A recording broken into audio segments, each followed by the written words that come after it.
Welcome you all for this session.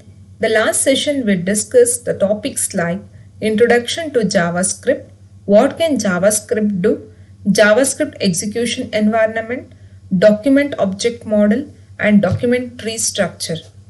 In this session, we covered the topics like this: element access in JavaScript, events and event handling, the basic concepts of event handling, events, attributes, and tags.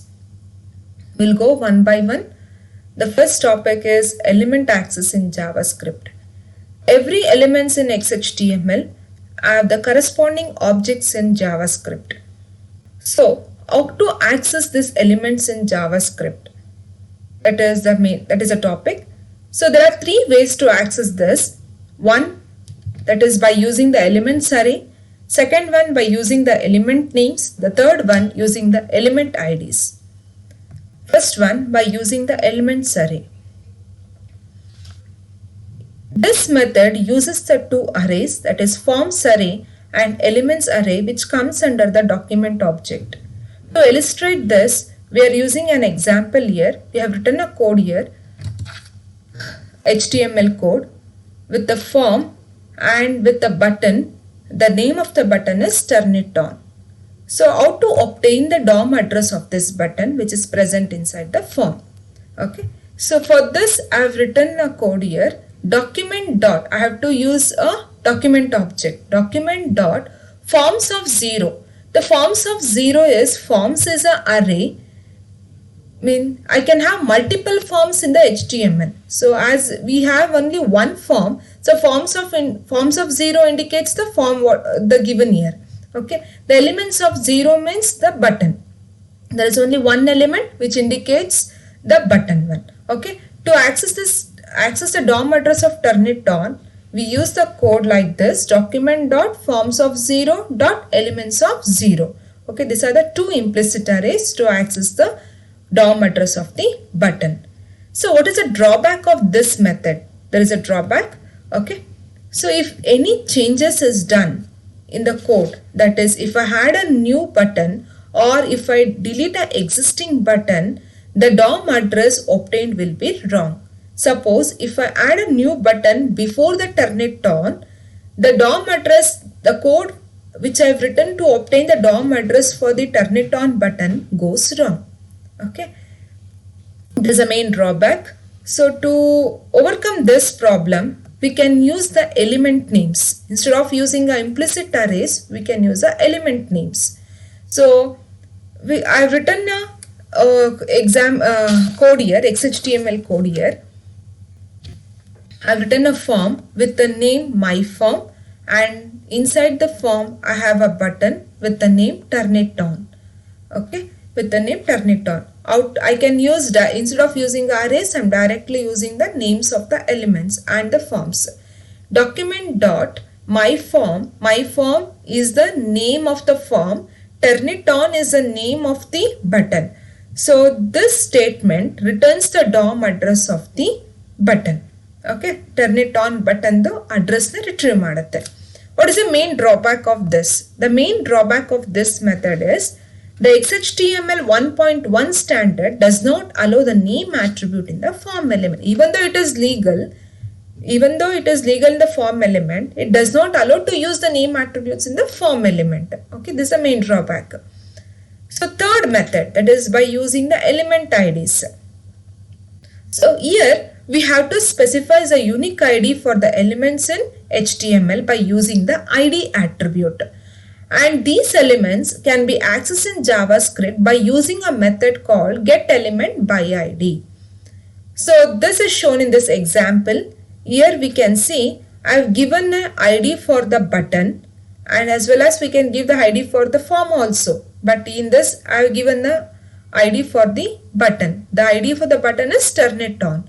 So by using the element getElementById, I can write a code in JavaScript to access the button address. That is document dot getElementById, and it is a case sensitive. I have to write the same case. And the parameter of the parameter of this method is the ID of the button we have to pass it. What is the ID of the button? Turn It On.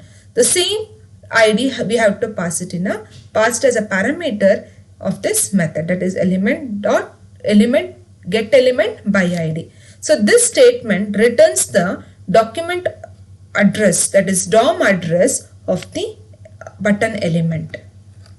Okay, so button can be a simple button or the button can be a checkbox as well as the radio buttons. So a group of checkboxes or the group of radio buttons share a same name. When there is a same name, we cannot use the names of the individual buttons to obtain the DOM address because the names are same. Okay. So this can be accessed by using the form object, that is DOM address of the form object. So this is illustrated in this example. I have created a form here with the ID vehicle group and 3 checkboxes with the same name vehicles and with the different values. The first checkbox is car, second checkbox is truck, and third one is bike. As we all know, radio button means only one button we have to select it, but when it is a checkbox we can select multiple items.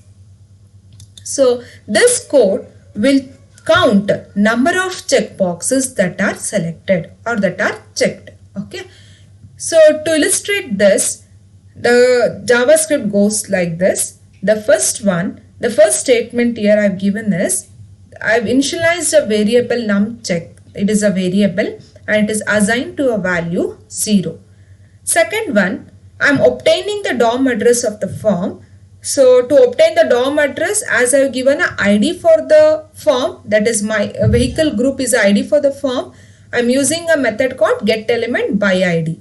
So getElement document.getElementById, the parameter is ID of the form, will return the DOM address of the form and stored in a variable called DOM. Okay. By using this DOM, I can check or I can see the checkboxes. Okay. So DOM dot vehicle, as it is an array, means checkbox means multiple items are selected. So multiple items are selected means we should use a array, means we have to use a loop. Either we can use a for loop or a while loop. Here we are using a for loop here. Index is equal to 0. Index should be less than DOM dot. DOM means the address of the form.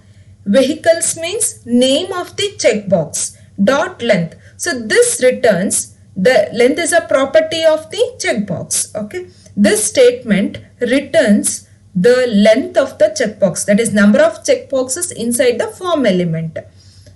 And means that there are 3 checkboxes, it returns 3, index plus plus. So if DOM dot, DOM is, as I told, it is a DOM address of the form. Vehicles of index means the first one, index is 0. Vehicles of 0 dot check. So there is a property called check to check whether the checkbox has been selected or not. If checked is equal to true, that means the checkbox has been checked. If it is false, it has not been checked. That is a meaning. If it is checked, that if it is true, then the variable numCheck will be incremented by 1. So as there is a 3 checkboxes, if all the 3 are selected, the for loop will be repeated until the length becomes false. Okay.